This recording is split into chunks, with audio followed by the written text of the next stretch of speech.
வருவாங்க, வாரத்துல 4 நாள் இங்க தான் இருப்பாங்க. இதுக்கு தானே சார் மருமக, நம்ம வரும்போது செஞ்சு கொடுக்கறதுக்கு தானே சார் வீட்டில் மருமகன்னு ஒருத்தர் வச்சிருக்கிறது. கஷ்டப்படுறாங்க ஆமா, தெரிஞ்சதான் சார் வரேன். ஏன்னா எங்க அம்மா வீட்டுக்கு நான் வரேன். உங்க அம்மா செஞ்ச மாதிரியே தான் உங்க அண்ணியும் செய்யணும்னா உங்க அம்மாவோடய உங்க அண்ணன் இருக்க சொல்லுங்க. ஏன் கல்யாணம் பண்ணி வச்சீங்க? உங்க வீட்டுல சமைக்கிறதுக்கு வரலங்க, உங்க வீட்டுக்கு சமைக்க வரல, வாழ வந்திருக்கேன் நான். நாத்தனார் தான் புதிய மாமியாரா, இதான் தலைப்பு. ஆரம்பிக்கலாமா? மரியாதை தெரிந்த மருமகள். ஓகே, இந்த பக்கம் முழுக்க நடிக்க தெரியாத நாத்தனார்கள். ஓகே, நான் உங்களை பாத்துக்கிறேன். ஆனா நீங்க ஏன் என்ன ஒரு பொண்ணா கூட பார்க்க மாட்டேங்கிறீங்க? சுடுகாட்டு சொல்லியாச்சா? ஆட ரெடியா? எங்க அண்ணியா இருக்கும். உங்க அண்ணியா இருக்க வாய்ப்பு ஆப்ஷன் 1. அண்ணியாவும் இருக்கலாம். எந்திரிச்சு இல்லைங்க. ஒரு பொண்ணா பாக்குறாங்கன்னு ஃபர்ஸ்ட் உண்மையா சொல்லட்டும். எங்களை பொண்ணா தான் பாக்குறாங்களா? இல்லையே. நீ பார்த்த ஆமா, பாத்துக்கலாம், உங்களுக்கு தெரியும். அதனால அவங்க கேட்டிருப்பாங்க. ஏன்னா அவங்க போய் சொல்றாங்கங்கிறது தெரியுமே. அவங்க நிறைய போய் சொல்லுவாங்க. ரைட். உனக்கு உண்மை தெரிஞ்சு போச்சு, அவனை விடக்கூடாது. ஒருவேளை உங்க அண்ணியா மட்டும் இது இல்லாம போனா இப்ப என்ன ஆகும்னு எனக்கு தெரியல. குடும்பம் அழிஞ்சு போவா. உங்க பேரு அனிதா. யார் அனிதா? எழுதாமலே நீங்க போய் தான் பேசுவீங்க, முதுகுக்கு பின்னால பேசுவீங்க. வந்து நீங்க சொல்றதுல உண்மை ஒன்றுமே கிடையாது. இத்தனைக்கு நீங்க எழுதல. நாசமா போனவளே. என்ன சார் பண்றது? இனிமேல் வச்சு செய்வோம். வீட்டுக்கு வந்தா மாட்டம்டா. எங்களை ஒரு மனுஷியா கூட அவங்க மதிக்கல. எங்களை ஒரு மிஷினா பாக்குறாங்க. 24 ஹவர்ஸ் நாங்க வேலை பார்த்துக்கிட்டே தான் இருக்கணும். இவ்வளவு கஷ்டமா? அதாங்க எனக்கு அப்ப இருந்து தலை சுத்திட்டே இருந்திருக்கு. வருவாங்க, வாரத்துல 4 நாள் இங்க தான் இருப்பாங்க. அதே ஒரு கால் வந்துரும், நான் வர, எனக்கு இதெல்லாம் ரெடியா இருக்கும். ஓசில சோறு போட்டா எங்க வேணாலும் கிளம்பிடுறதா? டீ ரெடியா இருக்கணும், காஃபி ரெடியா இருக்கும், டிஃபன் ரெடியா இருக்கணும், எல்லாம் இருக்கும். நம்ம வேலைக்கு போகும்போது எல்லாம் ரெடி பண்ணி வச்சுட்டு நம்ம கிளம்பணும். சார் இவனை என்ன பண்ண சார்? இதுக்கு தானே சார் மருமக, நம்ம வரும்போது செஞ்சு கொடுக்கறதுக்கு தானே சார் வீட்டில் மருமகன்னு ஒருத்தர் வச்சிருக்கிறது. எப்படி சிக்கிரிக்கம் பாத்தியாப்பா? அப்புறம் எதுக்கு சார்? கணவரை தான் சார் கல்யாணம் பண்ணிட்டு வந்தேன். அவங்களும் சேர்த்து கல்யாணம் பண்ணல. நீ கேட்ட ஒவ்வொரு கேள்வி என்ன செருப்பால அடிச்ச மாதிரி இருக்கு. வீட்டுக்கார மட்டும் கிளம்பி நாத்தனார்ல எங்க சார் போறது? லாரி வரும், மேல ஏத்தா போ. ஓகே பா. நாத்தனாருக்கும் ஒரு குடும்பம் இருக்குல்ல, அவங்க குடும்பத்தையும் அவங்க பார்க்கணும்ல, அதை ஏன் பார்க்க மாட்டாங்க? இது ஒரு நல்ல கேள்வி. பதில்ல சொல்றா. நீங்க 4 நாள் என் அம்மா வீட்டுக்கு வரீங்கன்னு கேக்குறாங்க. சார் நான் வரலன்னு சொன்னா கூட எங்க அண்ணன் விட மாட்டான் சார். எங்க வீட்டுக்கார் எப்படி சார் கூப்பிடுவாரு? வரவங்கள வேண்டான்னு தரத்தி அனுப்ப முடியுமா? 2 பேர்ல யாருன்னா ஒருத்தர் சொல்ல வேண்டியதானே, நீ ஏன் அப்பப்போ வந்து உட்காந்துக்கிற, உன் வீட்டு தேடி போன்னு சொல்ல வேண்டியதானே. அதை எப்படிங்க ஏன் வாயால சொல்றது? எப்படி சார் சொல்ல முடியும்? இது மறைவா தான் சொல்ல முடியும். அதுக்கு நேரா சொல்ல முடியுமா? நேரா சொன்னா குடும்பம் பிரிஞ்சிரும். அப்ப நான் கூட இருக்கிறது உனக்கு தொந்தரவா இருக்குன்னு இன்டைரக்டா சொல்றியா? கூட பிறந்த அண்ணன் சொல்றதை விட வேற என்ன சார் வேத வாக்கு? சார் அண்ணன் சொல்றா அதெல்லாம் ஓகே. என்ன சொன்ன? அவங்களும் ஒரு பொண்ணு தானே, இப்படி இருக்கும். அவங்களும் 24 ஹவர்ஸ் வர்க் பண்ணிக்கிட்டே இருக்காங்களே, அவங்களுக்கு தெரியாதா? நம்ம மட்டும் வந்து இங்க சொகுசா உட்கார்ந்து சாப்பிடுறோமேன்னு சொல்லிட்டு. அப்ப சோத்துக்கு எங்க வேணாலும் போயிருவேன். வெக்கமா இல்ல? இல்ல. எனக்கு தெரிஞ்சதானே சார் நான் வரேன். கஷ்டப்படுறாங்க, ஆமா, தெரிஞ்சதான் சார் வரேன். ஏன்னா எங்க அம்மா வீட்டுக்கு நான் வரேன். இது ரொம்ப தவறான வாதம் சார். அவங்க இப்படி சொன்னா நம்ம என்ன செய்ய முடியும்? அவங்க 4 நாள் அவங்க அம்மா வீட்டுல போயிருந்தா நீங்க ஒத்துப்பீங்களா? அது எங்க அண்ணன் பிரச்சனை, அவங்க பிரச்சனை சார், என் பிரச்சனை இல்ல அது. நல்ல வேளை எங்க பொண்ணுங்க எதையும் உங்க வீட்டுல கொடுக்கல. போய் நக்கல்யா அவனுக்கு. நீங்க என்ன சொன்னீங்க? நாசுகா இவங்க வந்து போறது சிரமமா இருக்குங்கிறத எப்படி நாசுகா சொன்னீங்க? சொல்றேன், மக்களுக்காக சொல்றேன். என் உடம்பு முடியல, நான் படுக்க முடியும். சரி, உடம்பு முடியலன்னு படுத்துருக்கோமே, அப்பயும் வந்து அவங்க அட்ஜஸ்ட் பண்ண மாட்டாங்க. கொடுமை சரவணது. நம்ம திட்டிக்கிட்டே தான் நம்ம ஏதாவது ஒண்ணு செய்வோம். பாத்திரத்தை தூக்கி போடுவோம், கோவத்தை வந்து பிள்ளைங்க மேல காட்டுவோம். ஜாக்கிரதை, அவ கிளம்ப மச்சான். இதை விட என்ன உங்களுக்கு இண்டிகேஷன் வேணும்? நான் அதெல்லாம் கண்டுக்க மாட்டேன் சார். நான் அதெல்லாம் கண்டுக்க மாட்டேன். அதுவே பழகிறோம். நீங்க பாத்திரத்தை உடைச்சா கூட நான் கண்டுக்க மாட்டேன். எனக்குமே என்ன பண்றதுன்னு தெரியல. நம்ம சேனலுக்கு புதுசா வரீங்கன்னா மறக்காம சப்ஸ்கிரைப் பண்ணி வச்சுக்கோங்க. வீடியோ பிடிச்சிருந்தா மறக்காம லைக் பண்ணி போட்டுருங்க. Thank you. மனுஷியா பாருங்க, எனக்கும் வந்து எல்லாவுடைய சந்தோஷம் துக்கம் எல்லாமே இருக்கு. எனக்கு ஏன் அழுகுற? எனக்கு தெரியாது. ஏன் என் குடும்ப விஷயத்தில் தலையிடுகிறீர்கள்? நான் பயந்துட்டேன். பாருங்க, சங்கீதான்னு இருக்கும் அதுல. சங்கீதா கரெக்ட் தான். அண்ணன் கிட்ட உட்காந்து பேசிட்டு இருப்போம். பேசிட்டு இருக்கேன் மாமா.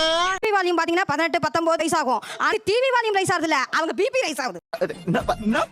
மாட்டிக்கிட்ட பங்கு வந்தா போட்டு கொடுத்துறா அப்படின்னு சொன்னீங்கன்னா நாங்க என்ன பண்றது? வந்தாவே எங்க மாமியாருக்கு எனக்கு ஒரு வாரம் பேச மாட்டாங்க. கண்டு விட்டாளையா, சூச்சமத்தை கண்டு விட்டாளே. அப்ப நாங்க வராத சமயத்துல வீட்டுல பிரச்சனைகளே வரது இல்லையான்னு கேளுங்க, கண்டிப்பா வரும். நாங்க பாத்துப்போம், அந்த அளவுக்கு பெருசா போகாது. அப்ப நாங்க வந்துட்டு போனதுக்கு அப்புறமா அந்த பிரச்சனை வந்து உங்களுக்கு பெருசா தெரியுது. என்னடா இழுச்ச வாய பாருங்க. எங்க அண்ணனை பார்த்தா சொல்லுவோம், இன்னும் கொஞ்சம் நல்லா கட்டி கொடுத்துருக்கான், பாழ்மனத்துல தூக்கி தள்ளி விட்டுட்டீங்க அப்படின்னு சொல்லதான். ஏய், என்னை வச்சு ஒன்னும் காமெடி கிமெடி பண்ணலையே. செய்யறது எல்லாமே எங்க அண்ணன் செய்யறாருன்னு நினைக்கிறீங்க. ஆனா அது அண்ணனும் அண்ணியும் சேர்ந்து தான் செய்யறாங்க. உங்களுக்கு அதுல பங்கு இருக்கு அப்படின்னு நீங்க நினைக்கிறதே இல்ல. அதுதான் சார் கஷ்டமா இருக்கு எங்களுக்கு, மத்தபடி ஒண்ணு இல்ல. எனக்கு வருத்தம்ப்பா, எனக்கு ரொம்ப வருத்தம். அங்க போங்க, எல்லாம் வேணாலும் செய்யுங்க, நாங்க என்ன சொல்ல போறோம்? உங்க வீட்டுக்கு நீங்க வரீங்க, நீங்க போறீங்க, உங்களுக்கு இல்லாத உரிமையா? அடங்கப்பா, இது உலக நடிப்புடா சாமி. சார் ஆக்சுவலா அவங்க பார்த்தா ஊம குசுமு வேலை தான் சார் பாக்குறாங்க. நாங்க ஒண்ணுமே கேட்க மாட்டோம் சார். காலைல எத்தனை மணிக்கு டிஃபன் தந்தாங்க, இது மாதிரி தான் கேட்போம் சார். நம்ம ஆளுகளே இப்படி பண்றீங்களப்பா. சாப்பிட்டீங்களான்னு கேட்பாங்க. அம்மா உனக்கு எத்தனை மணிக்கு டிஃபன் தந்தாங்கன்னு கேட்கிற கேள்வியே வில்லங்கமான கேள்வி. ஆலங்காத்தால உனக்கு குறவழி வரைக்கும் சோத்த போட்டு வண்டியில ஏத்திட்டு வந்திருக்கு. உன்னால என்ன பண்ண முடியுமா அதை பண்ணிட்டேன். உங்களுக்கு உரிமை வந்ததுக்கு அப்புறம் எங்களுக்கு ஏன் உரிமை கம்மி ஆயிடுது நீங்க நினைக்கிறீங்க? இப்ப இதுல நாத்தனார் உரிமைன்னு ஒண்ணு கிடையாது. ஐ சூப்பரா. அவளை பிரிச்சு வச்சுட்டு என் தம்பி தான் வேணும், என் அண்ணன் தான் வேணும், அவன்கிட்ட மட்டும் தான் நான் எல்லாமே நான் சொல்லுவேன். நான் உரிமையோட இருப்பேன். அண்ணி வந்து எனக்கு வேற வேத்தாளு அப்படின்ற மாதிரி நீங்க ஏன் நினைக்கிறீங்க? எதை வச்சு அப்படி சொல்றீங்க? தனி மனிதனை கல்யாணம் பண்ணல, குடும்பத்துல இருந்து ஒரு சகோதரனை ஒரு மகனை நீங்க கல்யாணம் பண்றீங்க. கல்யாணம் ஆன அடுத்த செகண்ட் யாருமே வேண்டாம், நீங்க தான் வேணும், எந்த விதத்தை நீங்க முடிவெடுப்பீங்க? மாட்னாடா மானஸ்த. தனியா நம்ம ஹஸ்பண்டோடயோ மாமியாரோடயோ போய் பேசல, நம்மள ஓரமா ஒதுக்கிட்டாங்களோன்னு ஒரு கில்ட்டி எங்களுக்கு வருது. என் நிலைமை ரொம்ப மோசமா இருக்குங்க. சொல்லவும் முடியல, மெல்லவும் முடியல. உங்களுக்கு பயம். இன்னொன்னு மெயினா என்ன நடக்குதுன்னா, இங்க என்ன நடக்குதோ அடுத்த செகண்ட் அவங்க அம்மா வீட்டுக்கு போன் போகுது. சூதுவா தெரியாம வளர்ந்துட்டு என்ன பண்ண சொல்றீங்க? நான் எங்க வீட்ல என் விஷயத்தை பத்தி பேசுறேன், எங்க அம்மா கிட்டயும் என் தம்பி கிட்டயும். நான் கேக்குறேன், ஏன் மாமியார் வீட்ல நடக்கிற விஷயத்தை எங்க அம்மா கிட்ட தம்பி கிட்ட பேசுறதுக்கு எனக்கு ரைட்ஸ் இருக்கு. அதானே உலக வழக்கம். அதை தெரிஞ்சுக்க உனக்கு ரைட்ஸ் இருக்கு. உங்க அம்மா அப்பாக்கு உன் கூட பிறந்தவங்களுக்கு என்ன ரைட்ஸ் இருக்கு? நீ ஏன் அதை சொல்றாங்க? எந்த இடத்துல என்ன பேசணும் தெரியவனா? பேசாத நில்லு. சொல்ல போனா காசிப் பேசணும். இவங்களுக்கு இந்த மாதிரி நடந்திருக்கு அப்படின்றது எங்க அம்மாக்கு நான் தெரியும். இல்ல நீ ஏன் இவ்வளவு கேவலமா இருக்கேன்னு சொல்ல வர்ற? ஒத்துக்கிறேன். நாத்தனாருக்கு என்ன உரிமை இருக்குமா? அம்மா அப்பா வீட்ல ஒரு ஃபங்க்ஷன் நடக்க போகுதுன்னு வச்சுக்கோங்க, என்கிட்ட கேட்கணும், நீ உனக்கு அந்த டேட் கன்வீனியன்ட்டா? எங்க அம்மா வீட்டு கிச்சன்ல கடைசி வரைக்கும் எனக்கு உரிமை இருக்கணும் சார். நான் கல்யாணம் ஆகி வந்துட்டேன், நான் மட்டும் தான் சமைப்பேன், நீ உள்ள வரக்கூடாதுன்னு சொல்லக்கூடாது. தவறான விஷயம் சார். என் தம்பிக்கு குழந்தை பிறந்ததுன்னா சார், அவனுக்கு செய்ய வேண்டிய எல்லா முதல் செய்யறதையும் நான் தான் சார் செய்வேன். அது என் உரிமை. என்னடா அவார்டா கொடுக்குறாங்க, இப்படி ஆட் பண்றியா? அப்ப எங்களுக்கு பிறந்த வீட்லயே உரிமை இல்ல, புகுந்த வீட்லயே உரிமை இல்லையா கிச்சன்ல? உங்க பிறந்த வீட்ல உரிமை இல்ல, அதுக்கு நானா பொறுப்பு? எந்த ட்ரெண்ட்ல பேசினாலும் எந்த ரூட்ல போனாலும் விடவே மாட்டேங்கிறானே, நான் என்ன பண்ணுவேன்? இவ்ளோ போட்டு வச்சிருக்க, நீ ஏன் அப்படி செய்யல, நீ ஏன் அப்படி கிச்சன் வச்சிருக்க, நீ ஏன் அந்த குறை சொல்லக்கூடாது. ஐயா இவ்வளவு நாளா மூடி கிடந்த அறிவு கண்ணே, நீங்க தொடர்ந்து கிச்சன் உங்களை இடம் கொடுத்தா தான் கலகம் பண்ணி விட்டுறீங்கிறாங்க. அப்படிங்களா? ரொம்ப ரொம்ப சாரி சார். அப்படிதான் பேசுவேன், அப்படிதான் பேசுவேன். இப்படி இருக்கே, இதை பண்ணலாம்ல, இது இப்படி ஆர்கனைஸ் பண்ணி வை, நானே சொல்லிடுவேன் கூப்பிட்டு. எப்படி மாமா இப்படி திறந்த புத்தகமா இருக்கீங்க? எல்லாம் ஒரு உள்நோக்கம் தான். இதை ஏன்ட்ட சொல்லுங்க. மாமியார் கேக்குற மாதிரியும் அவங்க தம்பி கேக்குற மாதிரியும் சொல்லாதீங்க. கொஞ்சம் ஓவரா தான் போய்கிட்டு இருக்கோமோ? இது நம்ம நான் தான் பெஸ்ட்னு காட்டுறதுக்காக அதை சொல்லிடுறது. அப்ப இப்படி பண்ணா அவங்க எப்படி கிச்சனுக்குள்ள வருது? ஒண்ணு குடித்தாங்கய்யா, ஒண்ணு குடித்தாங்கய்யா. கிச்சனை சரியா மெயின்டைன் பண்ண மாட்டேங்கிறா. அடுத்து என்ன பண்ணீங்க? புள்ளைய சரியா வளர்க்க மாட்டேங்கிறா. எங்க அண்ணனை ஒழுங்கா பாத்துக்க மாட்டேங்கிறா. எப்படி நம்மால் பின்றேன் இல்ல பண்ண இந்த சமையல் வேற மாதிரி. இப்ப எங்க வீட்ல தேங்காய் அரைச்சு விட்டு பண்ணுவாங்க. அந்த தேவையே தேங்காய் அரைச்சு இல்லைங்கிறேன்.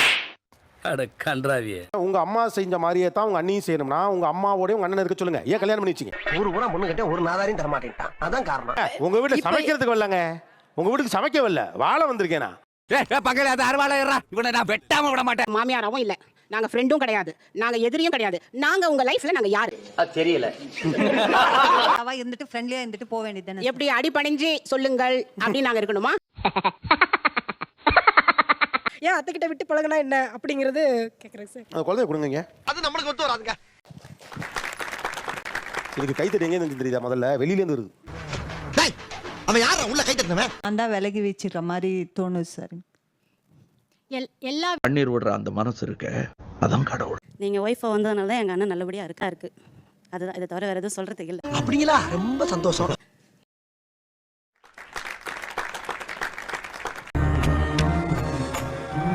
நம்ம தெரிஞ்சிட்டோம்ல. அப்படி ஒரு 4 நாள் போனாலும் கொண்டாலும் நீங்களே ஏதாவது காப்பி போட்டு குடிச்சுக்கிட்டு இத வர டைரக்டா உலகத்துல யாராலையும் சொல்ல முடியல. இனிமே முடிவு மாத்திட்டேன். என்னன்னு போறது? 4 நாளால போக கூடாது, ஒரு நாள் போதும். ஒரு நாள் போதும்.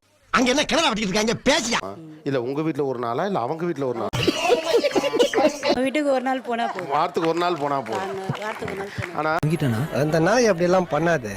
டப்புன்னு திருந்திட்டா அப்புறம் அதுல என்ன வேல்யூ இருக்கு? அவங்க சொன்ன ரிக்வெஸ்ட் அப்படி.